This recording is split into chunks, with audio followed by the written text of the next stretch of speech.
Hello everyone. Today we're going to talk about the practice tips of Sun Cello Concerto Number 1 in A minor. This is one of the core repertoire of cellists. Every cellist should learn this piece very, very well. It is very charming, very virtuoso, yet very accessible piece. It's very short, so people think it's very easy, but actually there are several technical difficulties that we have to address in order to make a successful performance. Now first, the first movement or the main scene of this triplet.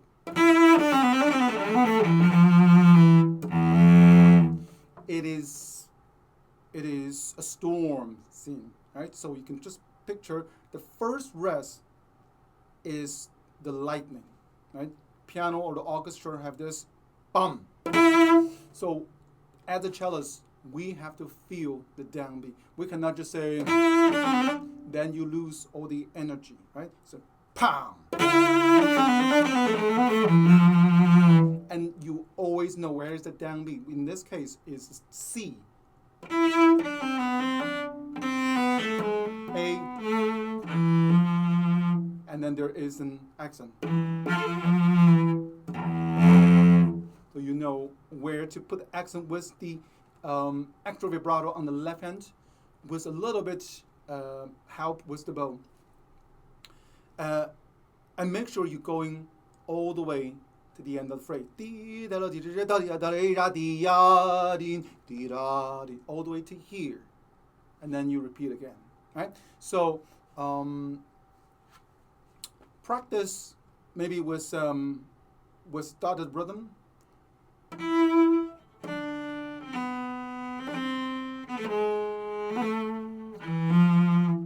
Or uneven rhythm, what do you call it? Just to get the clarity of the finger, because lots of time you lose a sense of rhythm. Yeah. And keep the finger going up with energy and let it drop to follow gravity on the fingerboard. Don't try to bend the finger on the fingerboard. Right? Just lift the finger really energetically. On the third line, when we go to the A, there's twice, the same phrase repeat twice. So the first time, let's not do too much. A little more. And then a little bit time before we hit ourselves into the fortissimo on the C. Just imagine there's one lightning thunder, another lightning thunder, and then there's a big one, boom, down. So in order to get the weight of the fortissimo, we need a little bit time. We can take a little bit rubato here.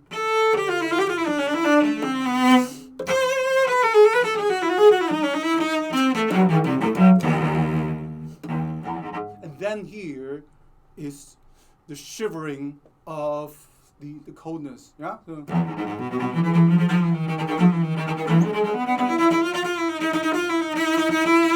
Yeah, then before you go into this mini cadenza, yeah, take your time in here. Yeah, don't rush. This is a little freedom here, a little cadenza here that you can take. And then make this phrase all the way going down to E again. Now listen to the oboe.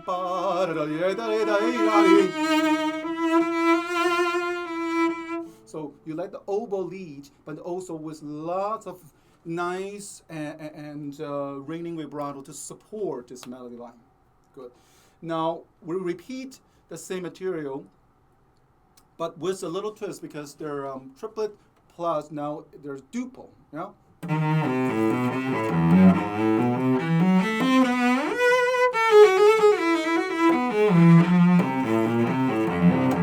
Very clear. There's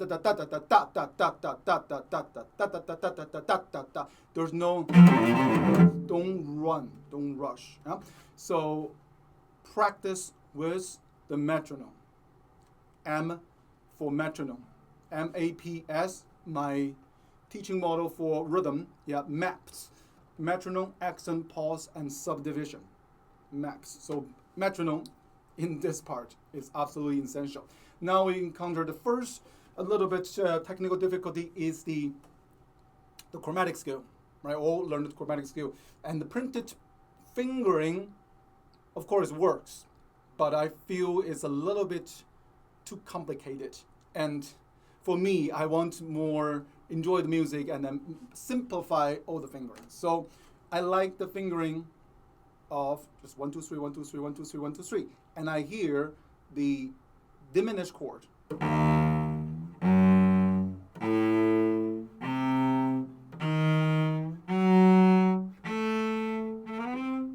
So basically it's this. So very simple, I think. So 1, 2, 3, F sharp, A, now D sharp. So I think it's fairly straightforward. So if you practice, you can practice the first finger with this diminished chord.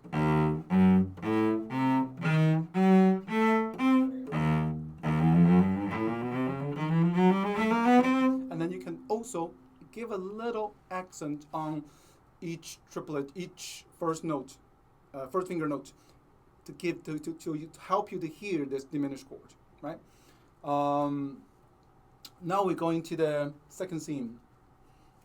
This lyric, feminine, very beautiful, very French tune. What I mean French is when you go into the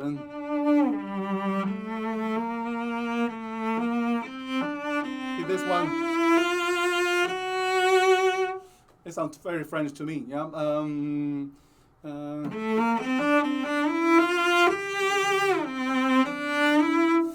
If you go into G, probably more sounds like Tchaikovsky, more sounds like Russian music. But then it goes to this G flat. It suddenly gives a different color, a very subdued color, maybe a little bit complicated color. It's not just pure, reddish or something kind of color, but it's something combined, turquoise or some black and red color together.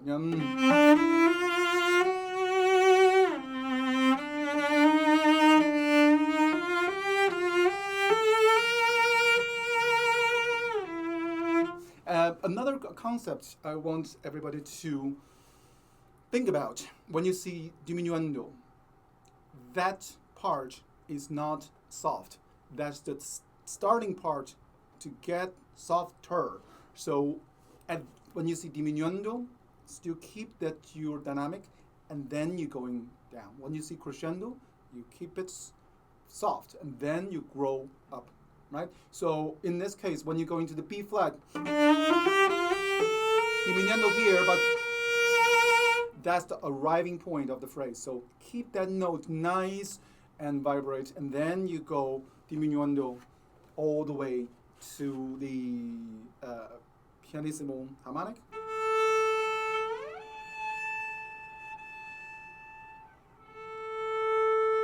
So I know different bowings you can use. I like to shift with the bow in one bow, so that gives me feels a little bit too separate. I think this more like a singer, like a vocal, when you're doing that. And then when you shift to the harmonic A, shift from inside of the string, to me is more safer.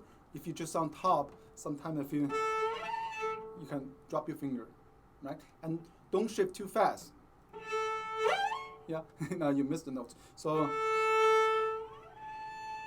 and then remember every time you shift, your arm, your big muscle need to go first, right?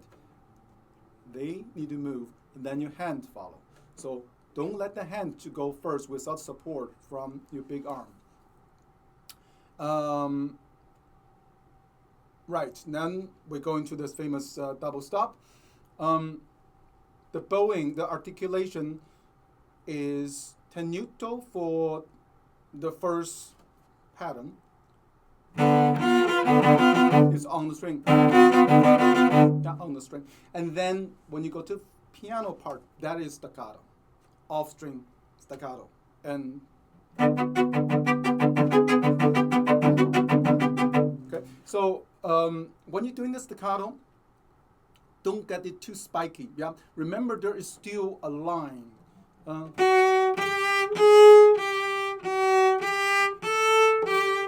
Yeah. So and then even after that.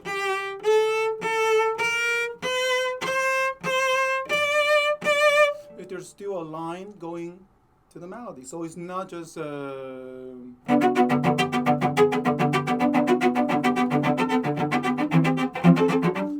it sounds too technical.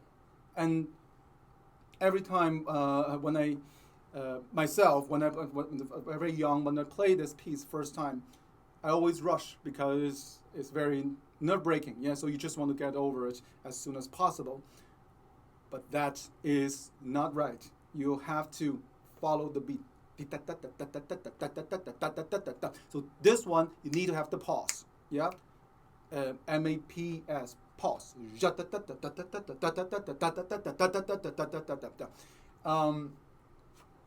For people have a little trouble with third finger bar the two strings, I suggest roll finger forward a little bit. Roll the finger towards to the pinky side, might give you a little bit more tone from your third finger because there could be more meat on this side. Now the next one, this one, some people can do really well with double bar,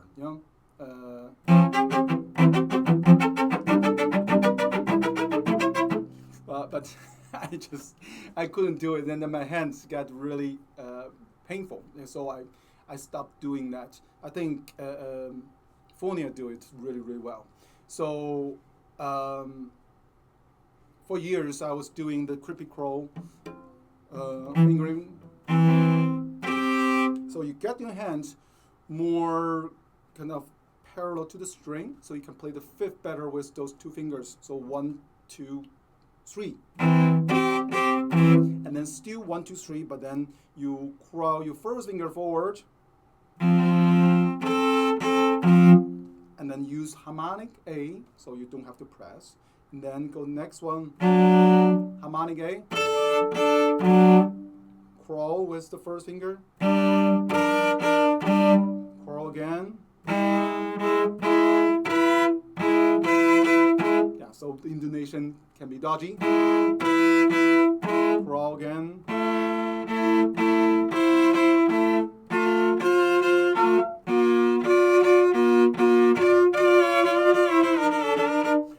After that, it's a different ball game, but this is one type of fingering. Lots of people use it. The other one could be useful as well is the hybrid creepy crawl, bar.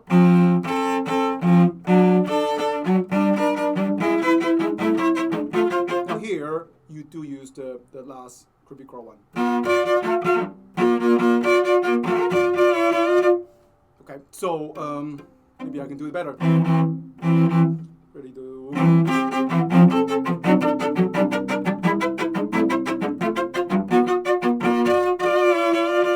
So you can try to see which finger that really works well with your hand. But practice with patience, practice with sensitivity. If your finger feel very tired and feel pain, stop immediately, right? And relax, and find something else to do, and then come back. Maybe just do one pattern and try to find the way to balance your hand to the point that you don't have to work too hard. And always, if you can use the harmonic, always use harmonic. Yeah, this is still, to me, is a building up of effect. So don't try to kill yourself for it. Yes, of course, you try to practice as best as you can, but just remember, even you got everything right, and then it's only just one part of the song. To cellists, yes, we know it, but then to the audience, that's just one of the big effects. And I think probably they remember more in the beginning, and then the melodic part. So don't get disappointed if it didn't sound well in the beginning. It will slowly come back. After that, the development will transition to the coda. It's more playful, so the storm kind of got a little bit more friendlier, and we play in more of a light-hearted mood, even a little more humorous. Yeah, so it's like a duet of husband and wife. No, husband. Okay, so just picture of something that can stir up your imagination, but still keep the rhythm really steady. Yeah, don't let the finger fly.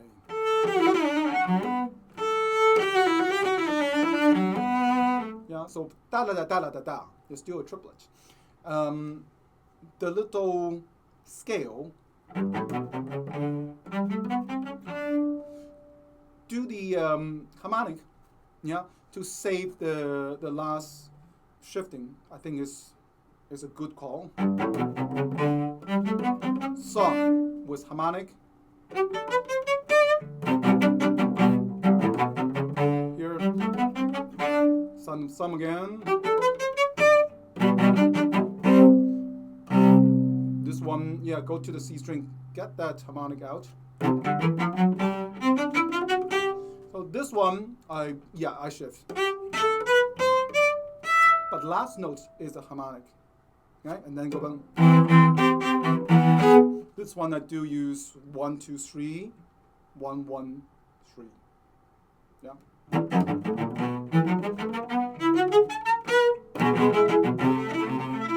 That's one 2 2 4. Yeah. 2 4 4. Sorry. When you change the notes, really bring that harmony out. So always going somewhere. The phrase have to go somewhere. Yeah. Every melody is a living being. That means there are movements inside. If you get the melody static and it's stuck in one place, it just got really boring and it's dead. So in the end, yeah, we get a little coda, go back to the second theme. Take your time in the entrance to letter E.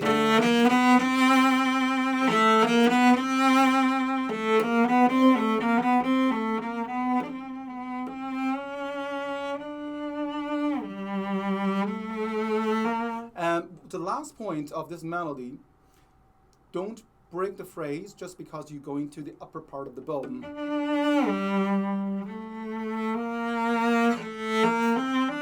Yeah, so try to sustain the sound.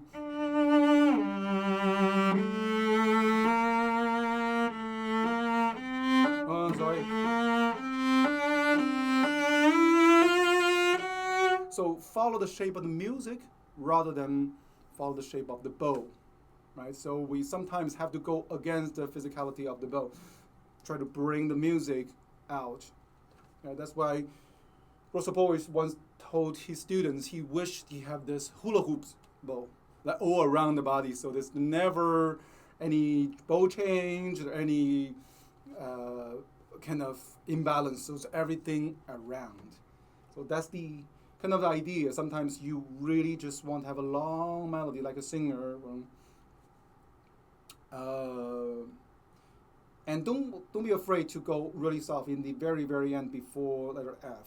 Yeah, so and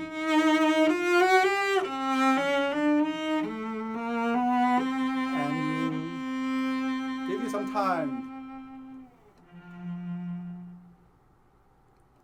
bum, bum, bum, bum, bum, bum. So this is just, I think Sun Sun is a very sensible composer, and he really leave room for cello to shine. And there's no orchestra there to compete with you. So you really take this moment, be free, be comfortable, be the star of the show.